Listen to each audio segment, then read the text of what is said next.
Welcome to the Hudson Show. Coming up, another subscription service is raising prices and another fast food restaurant enters the value meal wars. All that and more on the way next.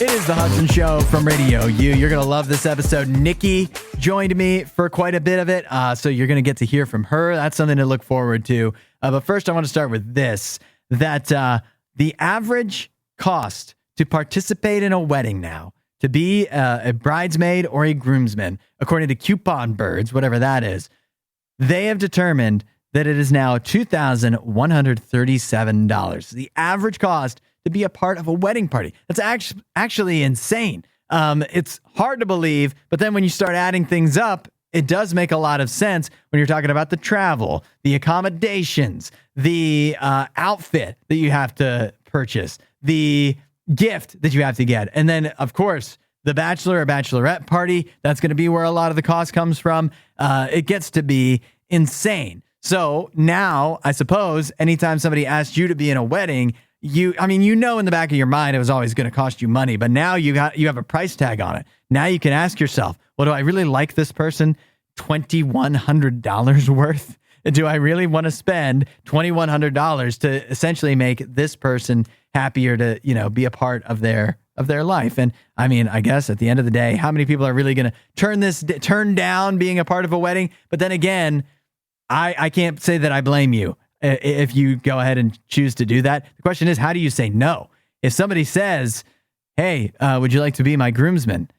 How do you go, don't think so. I like you, but I don't like you that much. I feel like you have to kind of reverse psychology, go, I can't believe you're asking me. Don't you like Johnny more? Like, wouldn't Johnny be a better, come up with somebody else, try to flip it on him. Maybe that gets you out of it. And then Johnny's stuck with the price tag instead. It's the Hudson Show. Another streaming subscription service is getting a price hike, as if we're not paying enough already. The latest one to get a price bump is Xbox Game Pass Ultimate, where if you are a Game Pass Ultimate subscriber right now, get ready. Starting in September, the prices are going to go up from $16.99 a month to $19.99 a month. That is for Game Pass Ultimate. However, it does seem that Microsoft, to try to not drive people insane by charging those high prices, is also going to be launching a new standard tier, which will not include day one releases, if that's not something that you're as concerned about, but you just like having a plethora of games to choose from. Of course, this is convenient timing since Call of Duty Black Ops 6 is going to be on Game Pass Ultimate day one, it sounds like, and that comes out this fall. So if you want that to be included on day one with your Game Pass Ultimate subscription, you got to start paying more. And I'm going to say something that I hate to hear myself say, but that is that having a Game Pass subscription, particularly Game Pass Ultimate, is actually probably one of the better values when it comes to streaming services. Because, yeah, you have a Netflix subscription, right? And you have access to all of these movies. But realistically, you watch one of those movies or TV shows once, you go through it, and that's it. You spend a few hours with it. And you can easily, for so many movies, you could just easily not watch it. If there's a game that comes out, let's say Call of Duty Black Ops 6, how much would it cost you to pay to actually have that game versus how many months of Game Pass Ultimate it would be? And you're going to spend probably way more time if you're any kind of gamer playing Black Ops 6 versus watching it. I just feel like, it doesn't take that many months of subscribing or that much gameplay with one of these brand new games to where it makes your subscription worth it. That said, though, still annoying that they're raising the prices because, like I said, aren't we paying enough already? Isn't it already enough of our monthly budget? While we're in a slow time of year as far as sports goes, the Olympics haven't started yet. Basketball, football, hockey, everything's out of season except baseball. And who's going to talk about baseball? So now is when we get some great rumors swirling in the other sports, including the NFL, where rumors are swirling about who will be the Super Bowl halftime show performer the next Super Bowl. And according to a well-regarded football Twitter account, ML Football, Miley Cyrus is the favorite to be the headliner of the 2025 Super Bowl halftime show. No, Miley Cyrus was not the favorite of anybody for anything. And listen, I'm not even anti Miley Cyrus in general. Not my favorite, but I'm definitely anti Miley Cyrus being the Super Bowl halftime headliner. I'll tell you why. If you're going to be a Super Bowl halftime headliner, you got to have some fun songs. You got to have songs that are going to get people up, dancing, having a good time. We can't have a dour, down in the dumps halftime show. It's supposed to be fun. Miley Cyrus has one fun song, Party in the USA. What did that come out? Like 15 years ago at this point? We got to do better, NFL. We can do better than this. Miley Cyrus, nothing against her necessarily personally, but she's not fun enough. She's just not fun enough. And so this cannot pass. Well, we're going to need something else for the halftime show. It is Would You Rather Wednesday. Today's Would You Rather Wednesday question comes from Susanna, who said, would you rather give up air conditioning for the rest of your life or give up cold drinks? She says, for the record, by the way, her choice definitely giving up air conditioning. Some good responses coming in. Regina on the exact opposite side saying simply, I'm keeping air conditioning. Mark says, I would give up cold drinks. We heard from Shrew, who says, air conditioning, I'm giving it up, and then I'm moving up north or investing in an underground/cave home. If it was that easy, Shrew, wouldn't we all live in underground cave homes? And when you're talking about moving up north, how far north are we talking? Like Canada? Because even if you go up to Canada, I feel like even Alaska, I can't say, I've never been, but that's pretty far north. I think even in Alaska, there's days where you definitely need that AC cranking. You're probably better off moving to San Diego or something like that, if anything. We heard from Colt, who says, I'm giving up AC, no drinks, taste good warm. That's a strong statement. Maybe Colt, not a coffee drinker, but that might be the most convincing argument that I've heard, that what are you realistically going to drink if you give up the cold drinks? What are you going to drink? Because everything is going to taste worse. For me, coffee would be an option, but outside of that, what else can you drink that's not going to be cold? Lukewarm water, you're going to be, that's no fun. Would you adjust? But then again, talking about air conditioning, I think you give up cold drinks, you're going to get used to it. If you give up air conditioning, there are going to be days, no matter how long you've dealt with no air conditioning, where you're feeling like you're just miserable, either sitting in your house or driving, thinking about, I rarely turn on the air conditioner when I'm driving. But if that wasn't an option, there are times when it would be 100% miserable. Some road trips would just not even be an option. So all in all, for me personally, I'm definitely leaning towards giving up the cold drinks and just figuring it out with warm coffee and getting used to, some people get used to cold showers. You can get used to drinking some lukewarm drinks. Susanna chimed back in to clarify her answer. She said she spent much of her life without both of them and various points without one or the other, and I'd much rather have cold drinks after experiencing both sides of the situation. That is interesting. Another thing is, talking of experiencing both sides, like in Europe and just many other countries, putting ice in drinks is just not a thing. It's just something you get used to, which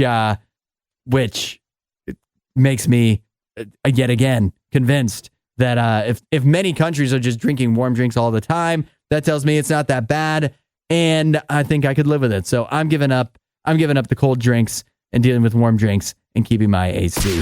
The world of competitive eating once again at the center of controversy, although this time Joey Chestnut not involved at all, much like the Nathan's hot dog eating competition this year. The controversy does brew around the July 4th Nathan's famous hot dog eating competition, where the fourth place finisher, Nick Wary, is being accused of cheating to inflate his total. Here's how it goes down. Apparently, the way that they count, they determine how many hot dogs you've eaten is each competitor is given plates with 5 hot dogs on them. The way they can tell how much hot dogs you've eaten is by how many empty plates you leave in your area in front of you. That's basically the basic way that they count once it's all said and done. Well, he's being accused, Nick Wary, of stealing a plate from another competitor to make it seem like he ate more hot dogs than he did once the competition was over, which obviously if he did, that's a rotten thing to do. It didn't even boost his standing. He still finished fourth either way. But it does raise a couple issues. I mean, one, if it's that easy to cheat in a contest where there's thousands of spectators, lots of cameras around, as stupid as it is, and you're just able to sneakily snatch a plate from somebody else's section, and that's enough to get you more hot dogs in your total. That seems a little ridiculous.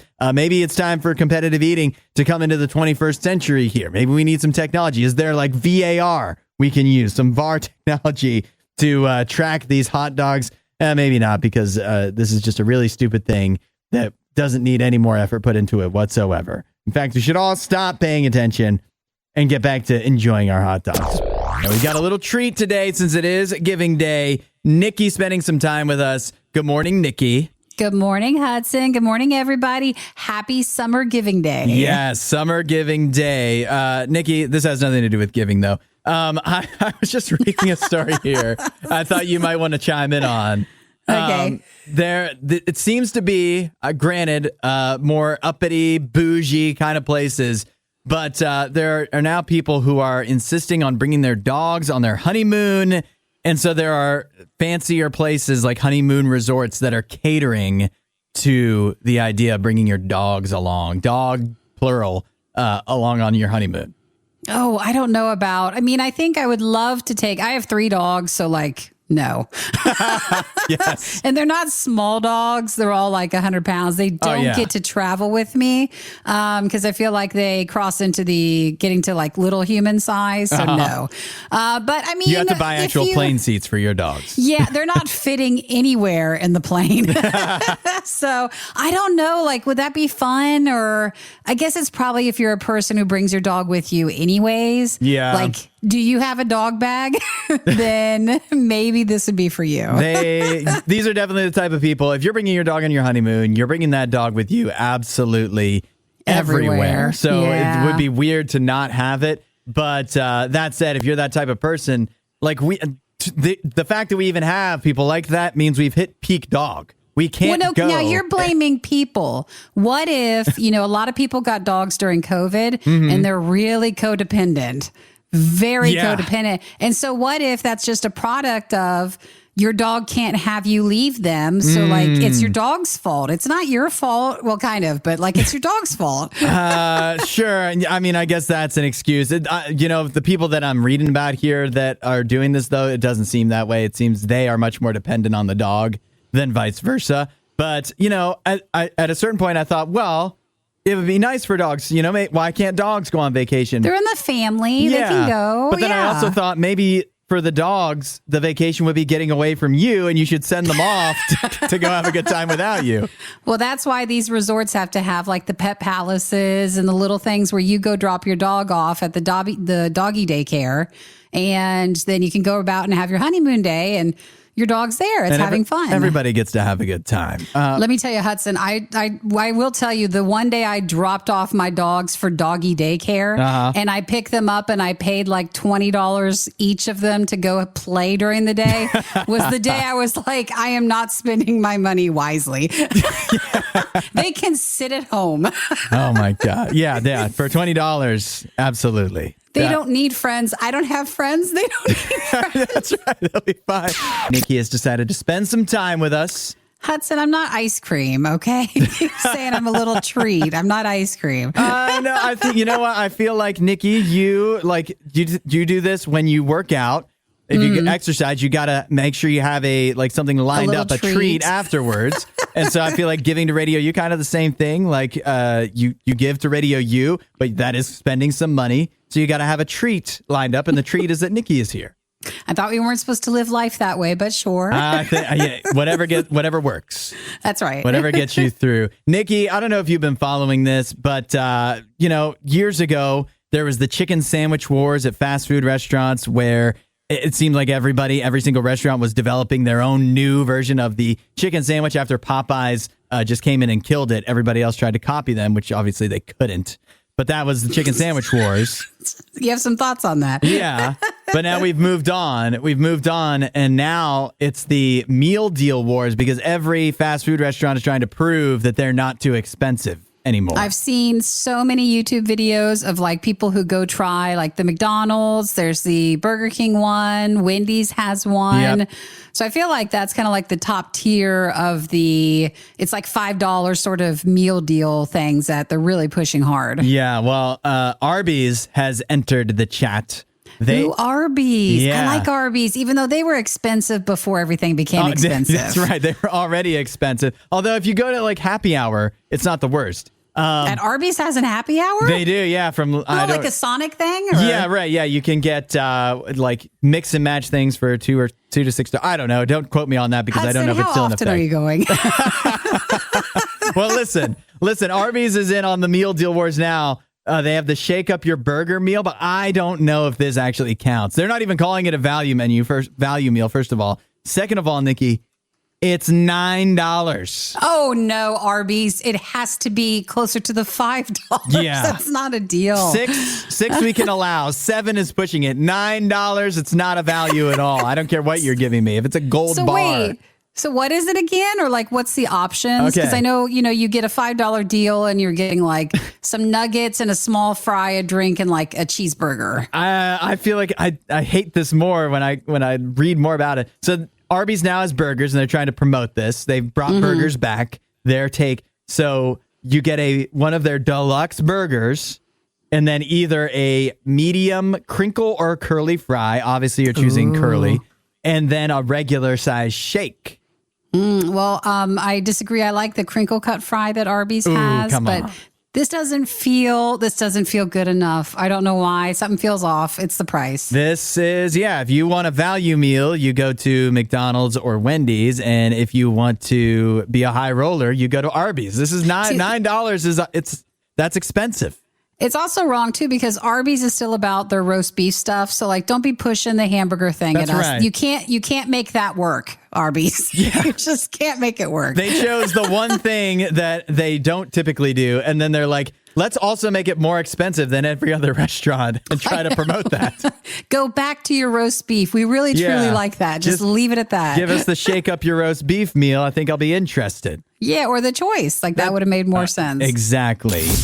Nikki, every time you see a news story about some person that's over 100 years old, they're always asked, what's your key to living so long, right? Your secret to success on not dying earlier than that. Yeah. And every time it's always a weird answer, like you always say Dr. Pepper or whiskey, right? Like something. Well, they have whiskey every day. Never something healthy. It's always like they smoked every day, they drank every day, but in moderation. Like they always point that out, but it's never what, like a healthy person's like, they never say, well, I had kale every day and I had my vitamins. Yeah. It's never that. That's never that. And it's always... Maybe the reason is you need to do unhealthy things for whatever reason to stay healthy for a long time. Or maybe it's because those would just be boring news stories. But I have here a woman in Alabama who just turned 108. Her name is Helen Denmark. And she has 3 keys to staying young, even in her old age. Would you like to know what they are? Yeah. Okay. So she's 108. She lives in Alabama. Yep. All right. Key number 1, drinking wine. I knew it. That's what they always say. It's always alcohol first. Yes, of course. Key number 2, eating dessert. Okay. All right. And key number 3, this is my favorite, flirting with men with mustaches. Oh, no. Oh, lady. She's lady, that went awkward really fast. Yeah. So is that because she's drinking the wine? I guess so. Yeah. Probably loosens her up a bit, I'd say. Oh, my gosh. I don't know about these 3 options as being what everybody should go for to try to live in your hundreds. I think maybe this shows that part of living into an advanced age is you've got to keep your mind young. And what better way to keep your mind young than flirting with people? Yes. Okay. And again, you have to remember, they always say like, usually wine or whiskey or something. And then you find out it's like a thimble. And so everybody gets the amounts wrong. Yeah. Right. So I don't know. And you never know, just because someone lives to 108 doesn't mean they're healthy. It could just be, they just managed it. Yeah, that's right.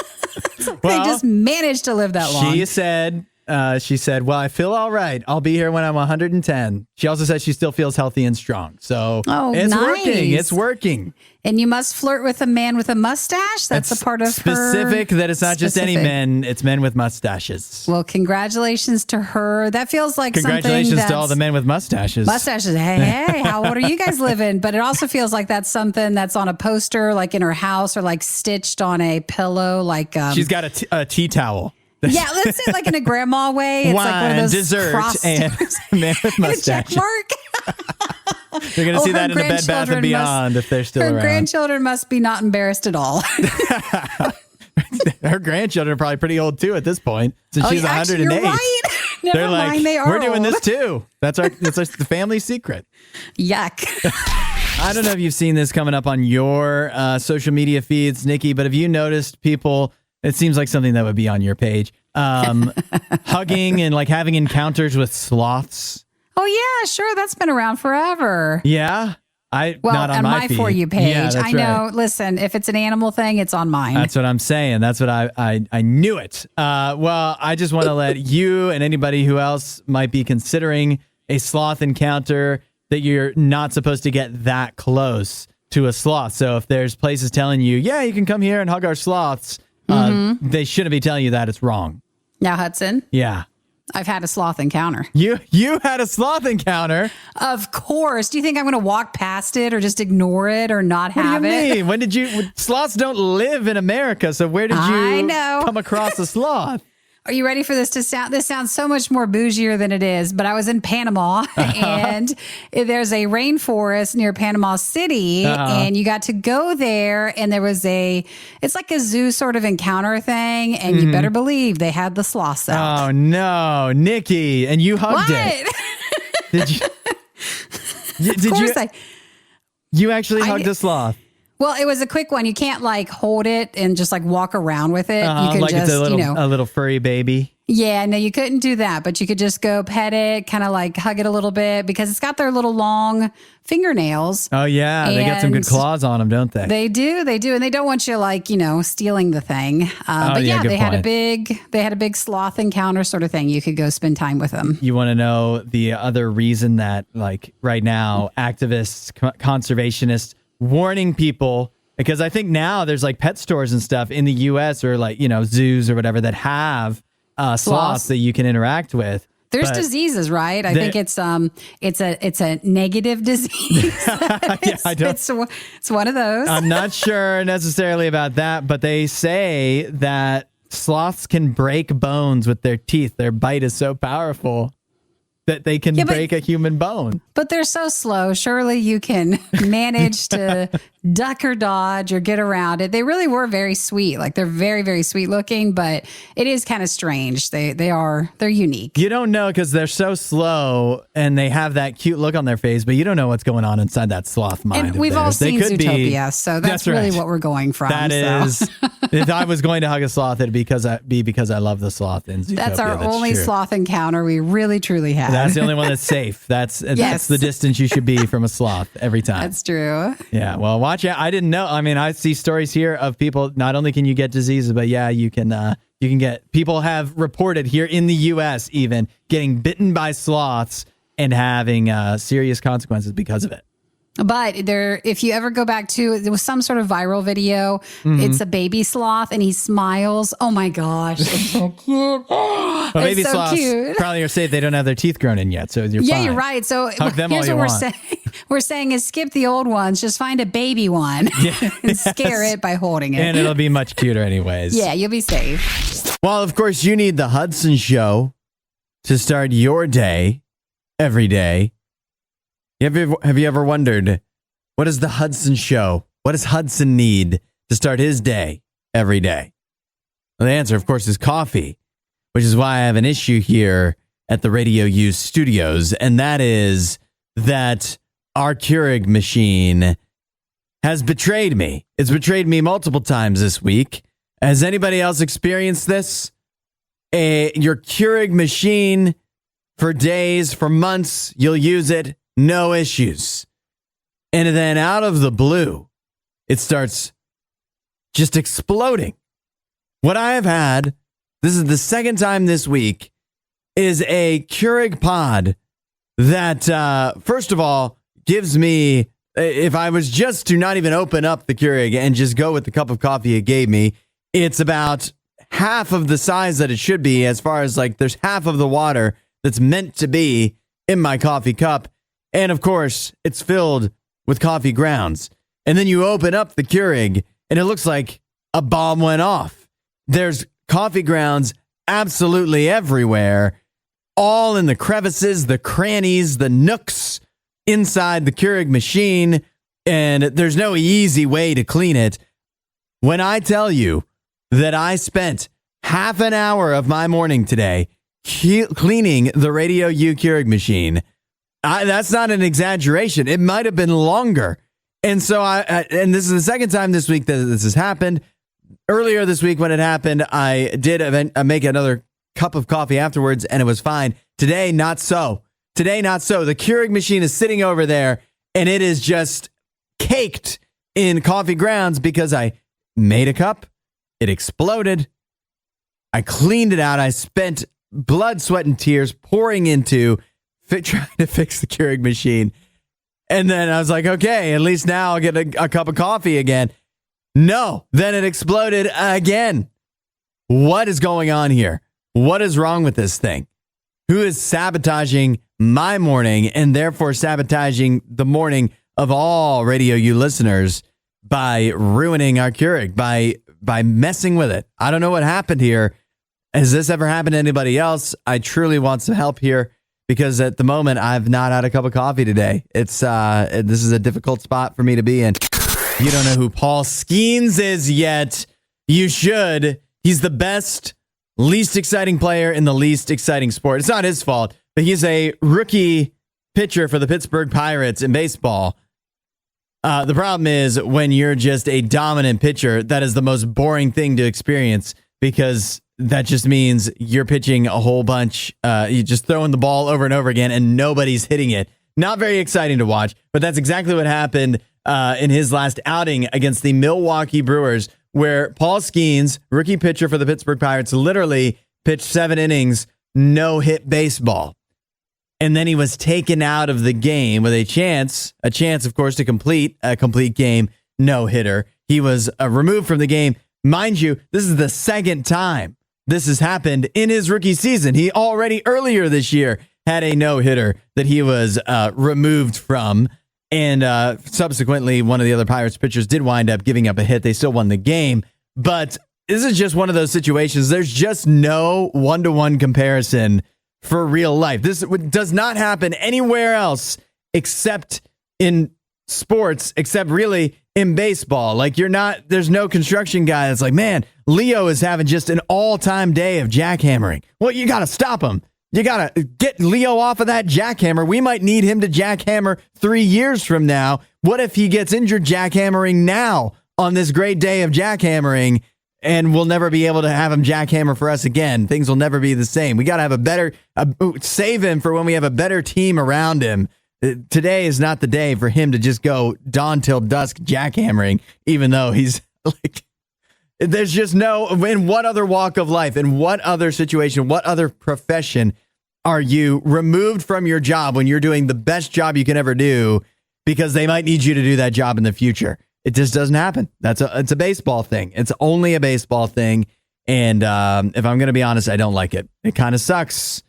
I'm going to open up the Hudson hotline for this one. 877-2-RADIO-U. Here's a question for you.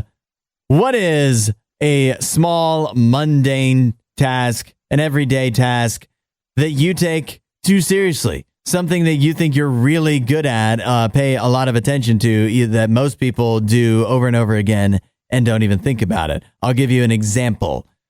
For me, it's bagging groceries. I've never been a grocery bagger, but I take it very seriously when I'm putting away all the groceries. Like a lot of times, me and Mrs. Hudson will tag team it.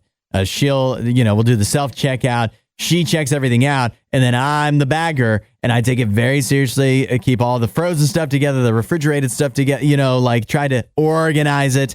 And it's actually very silly that I take it so seriously because realistically, how much time does that save me when I get home? Not much. Like I still, you still have to put the stuff in the freezer and the fridge. So I could just put the whole entire bags in there. So why do I take it so seriously? I don't know. But what's something for you? It's a small task that maybe you're a little too detail oriented about it, if you're being honest. Let me know at 877-2-RADIO-U, or maybe you're not too detail oriented, but you're just really good at it. I knew this one was going to come through. Charlie said loading the dishwasher. People are very serious about that. You got to like Tetris everything in there the right way. And bowls go on the top shelf, not the bottom. Don't put them in upside down. Like, I get all of it. It's important. And so I'm on board with that. I think there's many people like you, Charlie. Unfortunately, not enough that take loading the dishwasher very seriously. This is funny from Ashley. She just says, I'm the potato peeling master. I didn't know, like, if the peel is off, is that not good enough? Is there different ways to do it? I didn't know. But hey, I'm glad you have something there that you take pride in. Michael says, mowing my lawn. I'm really good at it. I have the best looking lawn in the entire neighborhood, and it's all done by myself. No company is involved. That's impressive. We got a Hank Hill on our hands here. Michael, the lawn mowing master. And then this one is great too from Gabrielle. She says, picking out the right size of Tupperware for leftovers. Hey, you don't want any wasted space in the fridge or empty airspace in there in the Tupperware. I feel like that could, I don't know if this is true, but it feels like that could make your leftovers go bad quicker. So you got to make sure it's airtight in there and no wasted area. I get it. Thanks for listening to The Hudson Show. Please don't forget to rate and review the podcast.